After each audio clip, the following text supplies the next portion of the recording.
Assalamualaikum warahmatullahi wabarakatuh. Selamat pagi anak-anak. Bagaimana kabar kalian hari ini? Baik, Baik, Pak. alhamdulillah ya. Apakah kalian sudah siap untuk menerima pembelajaran hari ini? Siap, Pak. Bagus ya, harus selalu siap. Nah, hari ini sebelum kita masuk pembelajaran, alangkah baiknya kita berdoa terlebih dahulu. Silakan dipimpin oleh ketua kelasnya.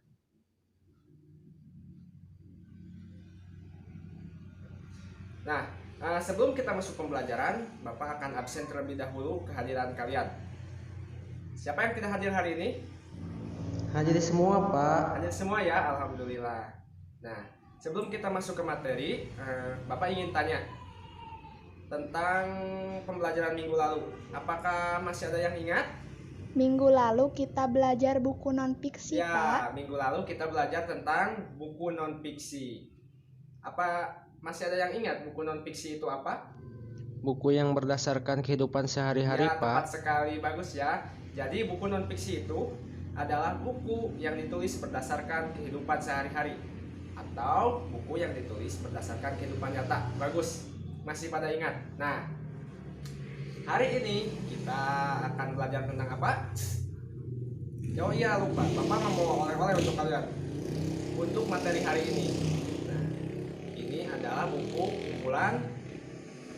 Ya, ini Buku adalah kumpulan cerpen, Pak. cerpen. Nah, karena hari ini kita akan mempelajari tentang cerpen. Nah, Bapak mengharap kalian setelah mendapatkan materi ini mampu untuk silakan lihat PowerPoint-nya. Ya, kalian diharapkan mampu untuk 1. Mengetahui pengertian cerpen. 2. Mengetahui unsur-unsur cerpen. 3. Mengetahui unsur intrinsik dan ekstrinsik cerpen. 3. Mampu mengetahui struktur pembangun cerpen. 4. Mampu mengetahui unsur kebahasaan dari cerpen. Nah, untuk itu sekarang kita akan mulai pembelajarannya. Nah, dari kalian apa yang ada yang pernah membaca cerpen? Iya, bagus ya, pada rajin semuanya. Bapak ingin tanya yang sudah membaca cerpen. Nah, apakah kalian membaca cerpen itu menghabiskan waktu berapa menit, berapa jam, berapa minggu, atau beberapa bulan mungkin? Nah, jadi kalian membaca cerpen misalnya, silakan. Silakan, Dinda membaca cerpen butuh waktu berapa menit? 30 menit, Pak. 30 menit. Ya, silakan dijawab. 6 jam, Pak. 6 jam. Oh, silakan, ada yang ingin berpendapat? 15 sampai 20 menit, Pak. 15 menit sampai 20 menit. Ya, mungkin untuk jawaban dari siapa namanya? Farhan, 15 sampai 20 menit. Nah, coba kalian, jika kalian pernah membaca cerpen, berapa menit yang kalian dapatkan setelah selesai membaca cerpen? Hitung ya. Oh, ternyata 15 menit ya. Ya, jadi cerpen itu habis dibaca dalam 15 menit. Nah, jadi kita sudah dapat satu lagi ya. Kita sudah dapat satu jalan untuk mencari pengertian dari cerpen. Nah, apa kalian pernah iseng untuk menghitung berapa kata dari cerpen? Belum pernah, Belum Pak. pernah? Ya, belum pernah ya. Nah, ketika kalian membaca cerpen, cobalah kalian hitung berapa ribu kata atau berapa mungkin puluhan ribu kata yang ada dalam cerpen. Nah, coba kalian hitung dulu. Nah, bandingkan dua cerpennya. Kalian ambil kesimpulannya, berapa cerpen, berapa ribu kata yang terdapat dalam cerpen. Nah, ada yang mau memberikan opini? Silakan. Kira-kira berapa ribu kata? Atau kalian cari referensi dulu di gawai kalian mengenai berapa sih suku kata yang ada dalam cerpen? Sudah? 10.000 kata, Pak. Ya, 10.000 kata. Ya. Nah, jadi cerpen itu kurang lebih terdiri dari 10.000 kata. Ya, kita sudah dapat dua ciri-ciri pengertian dari cerpen. Nah, ya, bagus sekali ya. Nah, untuk selanjutnya, coba kalian ambil kesimpulan mengenai pengertian dari teks cerpen. Karena menurut ahli ya, dari teks cerpen itu termasuk ke dalam teks cerita fiksi. Jadi teks cerpen itu habis dibaca 15 menit, Pak, Sekali kesimpulannya, dan terdiri dari 10.000 Bapak kata. luruskan ya, jadi pengertian teks cerpen itu adalah kisahan pendek atau tulisan yang kurang dari 10.000 kata yang habis dibaca dalam 15 menit. Nah, menurut pengertian dari teks cerpen, karena kita sudah mencari ciri-ciri dari pengertian cerpen tadi. Bagus ya. Nah, jadi itulah pengertian dari teks cerpen. Nah, untuk selanjutnya kita masuk kepada ciri-ciri cerpen. Apa saja sih, Pak, ciri-ciri cerpen itu? Silakan. Ada yang ingin memberikan tanggapan? Nah, jadi misalnya kita bandingkan ya antara cerpen dan novel. Nah, di cerpen itu kalian lihat bagaimana alurnya? Apa? Bagaimana? Cerpen itu lebih pendek dari novel, Iya, Pak. jadi cerpen itu lebih pendek dari novel, itu sudah jelas ya. Tapi Bapak tanya alurnya. Alurnya lebih sederhana, Pak. Ya, alurnya jadi di cerpen itu alurnya lebih sederhana. Nah, coba kalian baca cerpen yang sudah Bapak bagikan tadi. Apakah sudah dibaca?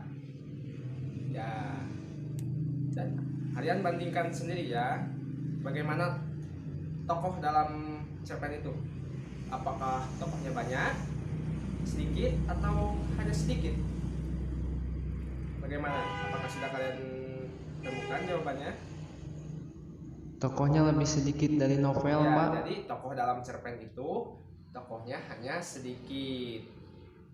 Nah, itu sudah termasuk ke dalam dua pengertian, dua ciri-ciri dari cerpen. Bagus sekali ya. Nah, ciri-ciri apa lagi, Pak? Silakan. Bapak kasih pertanyaan begini ya. Coba berapa halaman cerpen yang ada di tangan kalian itu? 8 halaman, Pak. 8 halaman. Nah, untuk yang kelompok selanjutnya berapa halaman? 3 halaman, Pak. Iya, jadi kita rata-ratakan ya. Jadi cerpen itu terdiri dari 3 sampai 10 halaman. Nah, itu merupakan ciri-ciri yang ketiga. Nah, tadi kan sudah ada di pengertian ya. Cerpen itu bisa dihabiskan membacanya dalam waktu 15 menit. Nah, kalau begitu kita hubungkan dengan ciri-cirinya. 15 menit itu, apakah 15 menit itu waktu yang lama? Tidak ya, jadi cerpen itu tidak membutuhkan waktu yang lama untuk membacanya. Nah, kalian baca lagi cerpen yang Bapak bagikan tadi. Ada berapa plot atau alur? Silakan. Ada yang tahu itu plot atau alur? Ya, jadi plot atau alur itu Bapak bahas sedikit ya. Rangkaian cerita dari awal sampai akhir, ada berapa plot? Ya, jadi hanya ada satu plot ya, itu ciri-ciri yang kesekian. Nah, bagaimana? Apakah ada lagi ya? Ada lagi ciri-ciri selanjutnya. Nah, tokoh dalam cerpen. Jadi tokohnya itu bagaimana? Apakah terbatas, atau sangat tidak terbatas? Terbatas, Pak. Terbatas. Nah, coba kalian cari tokoh-tokohnya di cerpen itu ada berapa tokoh? 5 tokoh, Pak. 4 tokoh, Pak. 5 tokoh. 3 tokoh, Pak. 4 tokoh, 3 tokoh. Nah, kita ambil kesimpulan bahwa cerpen itu terdiri dari hanya 4 tokoh saja, 4 sampai 5 tokoh saja. Nah, itu merupakan ciri-ciri dari cerpen yang sudah kita dapatkan. Untuk selanjutnya, kita masuk kepada unsur-unsur dalam cerpen. Nah, unsur-unsur dalam cerpen itu dibagi atas 2. Silakan lihat PowerPoint lagi. Ya.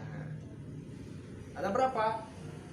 Ternyata unsur cerpen itu ada 2. Yang pertama unsur intrinsik dan yang kedua ada unsur apa? Unsur ekstrinsik. Apakah ada yang tahu unsur intrinsik itu apa? Tidak ada yang tahu. Bapak kasih ini ya, kasih pertanyaan. Apakah kalian pernah mengetahui apa yang ada di kamar kalian, apa saja? Ya, terdiri dari kasur ya, lemari kalian. Apalagi kalau anak laki-laki ada PlayStation, kalau anak perempuan mungkin ada Barbie ya di kamarnya. Nah, beberapa benda itu ada di dalam kamar kalian. Nah, sementara untuk yang di luar kamar kalian itu ada apa saja? Misalnya di depan teras kamar kalian ada apa saja? Ada pot ya, ada apa saja? Ada sapu apa? Sapu ya. Jadi di dalam juga ada ya sapu. Nah, jadi yang ketiga beberapa benda tadi itu ada di dalam kamar kalian. Jadi kita sangkut pautkan ya dengan unsur intrinsik. Jadi unsur intrinsik itu apa? Unsur yang ada di dalam, Pak. Yang ada di dalam, ya. Yang ada di dalam itu maksudnya apa? Unsur yang ada di dalam cerpen, Bagus Pak. sekali. Jadi unsur intrinsik itu unsur-unsur yang ada di dalam cerpen. Nah, apa saja sih Pak unsur intrinsik itu? Ada yang bisa mengetahuinya atau memberikan jawaban? Nah, yang pertama Bapak beri dulu ya.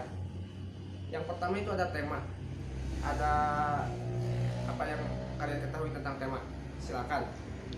Tema yang ada di HP, Pak. Kalian punya gawai kan, handphone masing-masing. Kalian sering mengganti tema ya di handphone kalian. Misalnya mau gambar ini tentang apa gitu, gambar kota, gambar perkebunan. Nah, jadi tema itu adalah dasar ya, dasar dari gambar handphone kalian itu temanya itu ya misalnya. Nah, kita sangkut pautkan dengan tema di cerpen. Jadi apa? Silakan. Jadi tema itu dasar yang ada di cerpen, Pak. Ya, dasar. Ya, kita sudah tahu ya dari dasarnya. Ada lagi yang ingin berpendapat? Gagasan, Pak. Gagasan, ya gagasan. Bagus. Ya. Coba kalian simpulkan pengertian dari tema tadi. Dasar dan gagasan yang ada di dalam cerpen, Pak. Ya, Bapak luruskan ya. Jadi menurut argumen kalian tadi, jadi tema itu adalah ide atau gagasan yang dilatar belakangi suatu cerita pendek.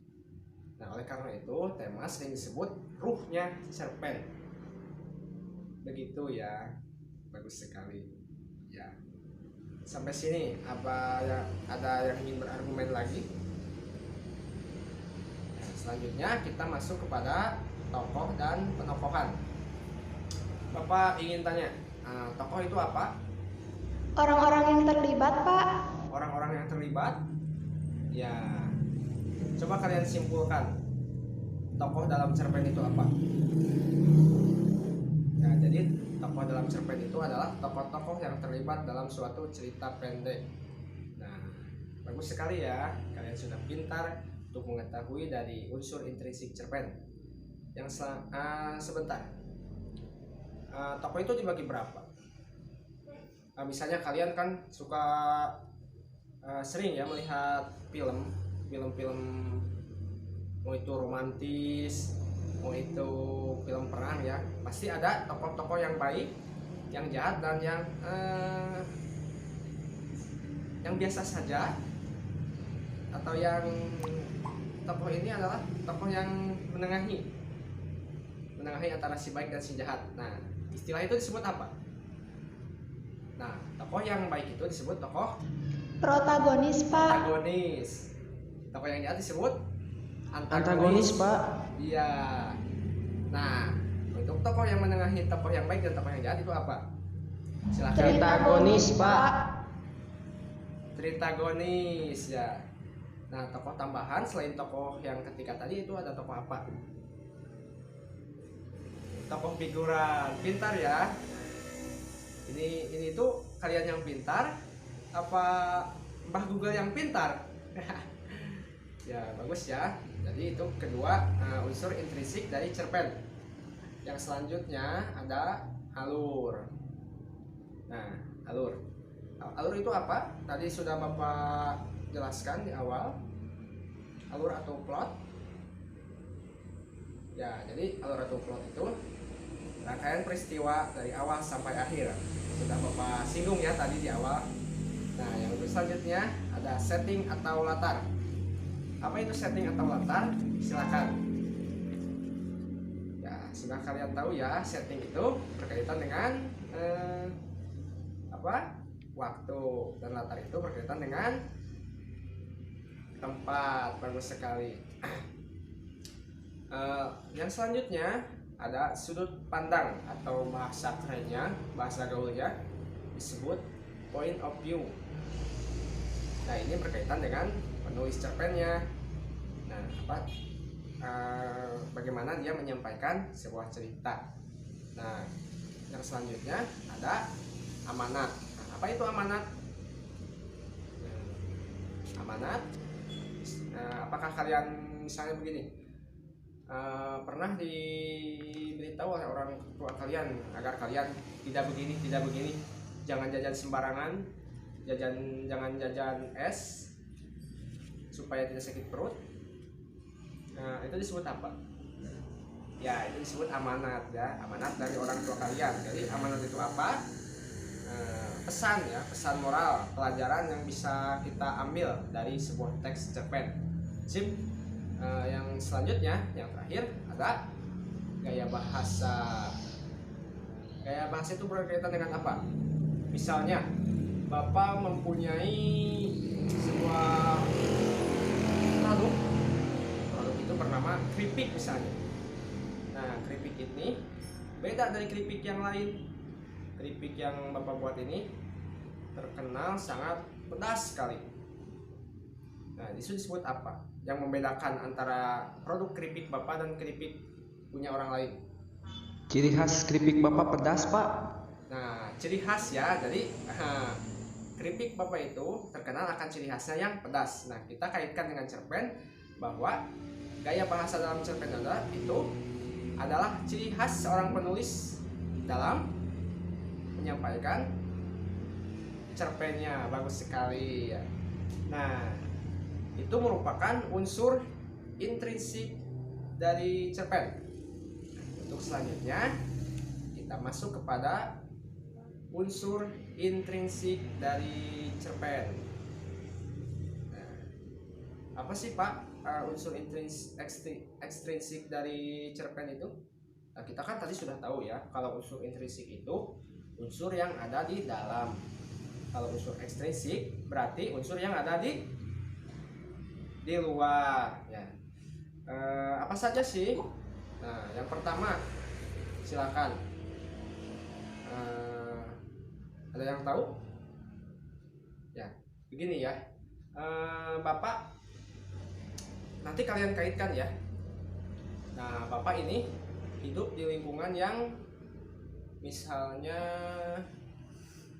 sangat terkenal dengan kebersihannya, atau sangat terkenal dengan keresikannya ya di lingkungan Bapak itu. Nah, sehingga Bapak membuat cerpen dengan tema kebersihan. Nah, jadi latar belakang Bapak tadi bisa dijadikan patokan sebagai untuk menulis cerpen ya. Jadi itulah ciri-ciri unsur ekstrinsik. Yang pertama itu adalah latar belakang penulis. Bagus sekali. Nah, yang selanjutnya apa itu? Nah, misalnya begini, suatu penulis atau sastrawan menulis puisi yang memperjuangkan hak-hak pada masa reformasi. Nah, otomatis cerpennya itu mengandung unsur-unsur reformasi ya. Jadi bisa kalian.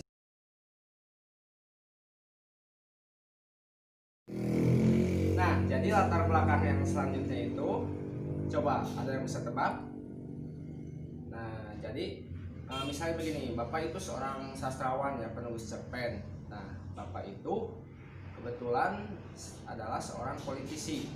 Nah, Bapak banyak menulis cerpen-cerpen yang berkaitan dengan perpolitikan. Nah, jadi kehidupan Bapak sebagai orang politik dituangkan dalam cerpen. Nah, coba kalian simpulkan. Nah, jadi Bapak itu berlatar belakang politisi ya, menulis cerpen. Nah, jadi latar belakang kehidupan pengarang itu menjadi unsur ekstrinsik dari sebuah cerpen. Nah, yang selanjutnya adalah apa coba? Ya, misalnya begini ya, Bapak itu berpendidikan sampai sarjana misalnya. Nah, dari sarjana itu Bapak menulis cerpen. Nah, kebetulan Bapak itu bergulat di bidang fisika. Nah, tapi banyak menyentuh tentang fisika dan sastra. Nah, jadi unsur ekstrinsik yang selanjutnya itu adalah tingkat pendidikan. Nah, yang selanjutnya adalah misalnya pekerjaan Bapak sekarang itu adalah sebagai guru ya. Nah, sebagai guru menulis cerpen banyak menuangkan tentang perpendidikan. Nah, itu adalah unsur ekstrinsik yang berkaitan dengan profesi atau pekerjaan. Yang selanjutnya ada apa coba? Silakan, ada yang bisa jawab. Ini unsur ekstrinsik yang sebenarnya cukup ya berpengaruh, tapi sering dilupakan ya, sering nomor dua kan. Yang selanjutnya itu adalah pandangan politik. Nah, dan yang terakhir ada paham yang dianut pengarang. Nah, sekian itu adalah unsur ekstrinsik dari sebuah cerpen ya. Nah, sekarang setiap kelompok, setiap perwakilan kelompok silakan maju ke depan untuk mempresentasikan dari pertanyaan yang Bapak berikan tadi. Silakan kalian presentasikan di depan kelas, perwakilan kelompok saja. Alhamdulillah pelajaran hari ini telah selesai. Jadi tadi kita sudah mengetahui tentang apa? Pengertian cerpen, unsur ciri-ciri cerpen, dan unsur pembangun cerpen. Nah, untuk minggu selanjutnya kita akan melanjutkan mengenai struktur pembangun cerpen dan unsur kebahasaan cerpen. Pembelajaran hari ini kita akhiri dengan ucapan hamdalah bersama-sama. Alhamdulillahirabbil alamin. Assalamualaikum warahmatullahi wabarakatuh. Sampai ketemu minggu depan.